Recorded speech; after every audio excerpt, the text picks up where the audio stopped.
Hey everyone, I just wanted to show you guys the automated watering system, I guess is what we're calling it here, that we put into our square foot garden. Some of our tomatoes haven't made it through the high heat and the windy weather. They were started inside, so it's not a big loss. We'll just plant something in the place of the ones that didn't make it. And the ones that look stunted, I think they'll be back in a week. They'll look fine. But so these automated watering things that I made here, they're basically just a sprinkler or like a soaker hose, but I think it works out to be a lot cheaper given each 10-foot run is about $1.50 for the pipe. It's a 1/2-inch PVC Schedule 40, and they're 10-foot each here. There's, on these outside ones, there's 3 T or 6 T's plus the T that connects them here to this middle one.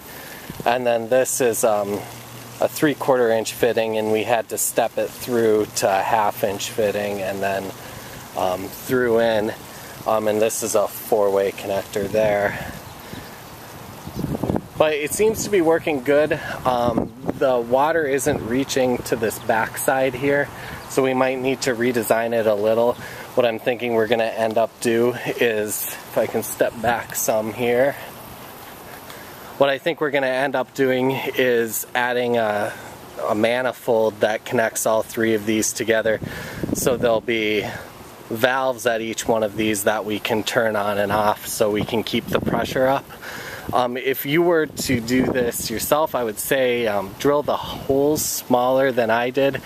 I wouldn't drill less holes. We did our holes about every 6 inches, and that seems to be enough. You get a good soaking effect there, but I think less holes, or not less holes, smaller holes would be better.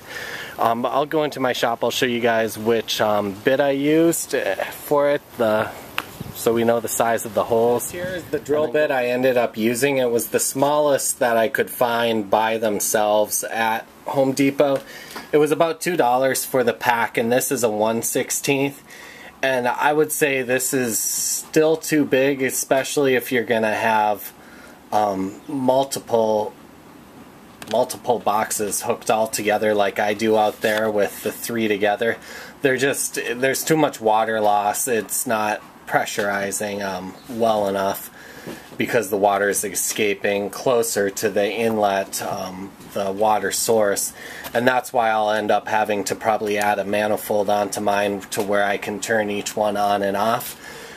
If you were doing this, I would recommend using a bit like this and going every 6 inches. If your boxes are close to the same size as mine and you're doing something similar, this, I believe, is a 0.04 millimeter drill bit, and I don't know if you can even see it in comparison to there, but it's about 1/4 of the size of these 1/16 bits, and I believe I had this one marked down as a 0.04 millimeter. It's in my big set of drill bits here, but I would... I'm not sure if I can even put it away. But oops, so it's gone. But you're gonna have to buy a bunch of these. The trick is, when you're drilling these out, I don't think I have one set up here, but when you go through the PVC pipe, once you go through, hold it there and keep it going for a couple seconds, so the plastic gets knocked off as you're going in there. If you're just drilling really quick, you go and then you go again and then you go again, what's going to happen is the plastic's going to build up on the bit, and then at some point the bit's going to dull or break, where if you keep going after you're through for a couple seconds and knock that extra plastic off, the bit's going to last longer. For those 3 boxes, I broke one, and then I broke another one, but I was still able to, you know, kind of sharpen it and keep using it. But I mean, they're $1 each, so it's not a big deal. But definitely go for a smaller bit. if you're gonna do it like me. I'll do another video once I get that whole manifold system figured out. And quick here, I'll go over the parts list too that I used to make this. Starting out, it was 17 10-foot half-inch PVC pipes. It was 8 90-degree elbows.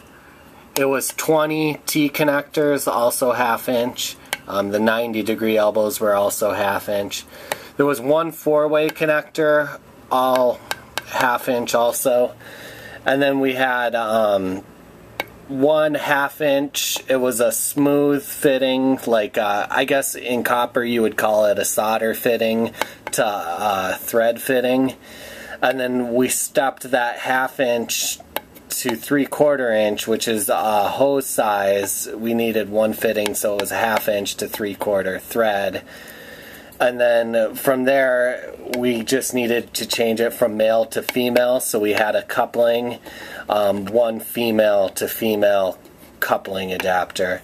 And this, like I said, I think the entire plumbing portion of this was under $75. I think it was under $50. My wife is the one that kept track of all that, and I don't know where the receipt is. But like I said, this pipe all was I think about $1.50 each. I can't remember what exactly, but under $100. And it's definitely worth it, especially during the heat of the summer. I mean, this thing's gonna save us over 8 hours a week of watering at least. Obviously we're gonna still have to go back and maybe once a week go through and water everything with some sort of organic fertilizer or something like that.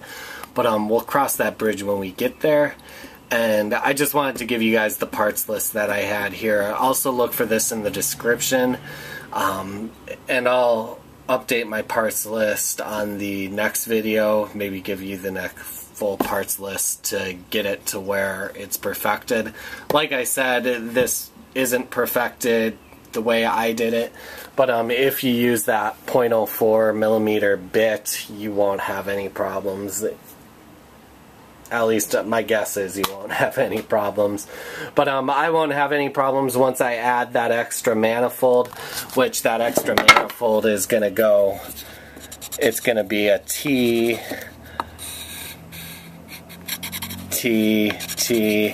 and then valve,